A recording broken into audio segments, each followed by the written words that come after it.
Bonjour à tous. Jérôme Durain alerte les parlementaires sur un risque de tsunami destructeur pour les collectivités à cause du projet de loi de finances.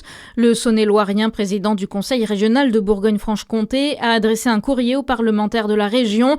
Et d'après lui, elle serait lourdement mise à contribution par la loi de finances 2025 avec une ponction évaluée à près d'1 milliard d'euros. Il y évoque les projections pour 2026 qui pourraient porter l'impact financier à 838 millions d'euros supplémentaires pour les collectivités. Tous les foyers privés d'électricité dans le Jura suite au passage de la tempête Benjamin ont été réalimentés. Hier matin, 500 clients étaient encore sans électricité dans le département. La situation est revenue à la normale. Jusqu'à 61 800 foyers ont été privés d'électricité en région.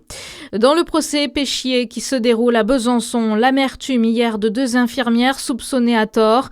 Ces 2 soignantes étaient en poste à la clinique Saint-Vincent à l'été 2012 au moment où l'établissement a dû faire face en quelques semaines à 2 hémorragies massives sur des patients.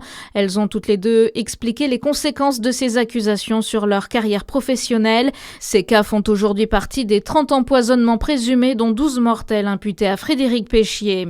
La grande fête foraine de Dijon fait son grand retour au parc des expositions. Elle a été inaugurée hier. Les allées du parc Expo vont s'illuminer, accueillir manèges à sensations, stands gourmands et attractions familiales. Des festivités qui vont se prolonger jusqu'au 16 novembre. Dans votre actualité aussi, l'Assemblée nationale se penche aujourd'hui sur la taxe Zuckman. Le PS menace le gouvernement de censure s'il n'y a pas d'avancée sur la justice fiscale d'ici la fin du week-end. L'émotion de la mère et du frère de Lola hier en larmes après le verdict au procès de Dabia Benkired.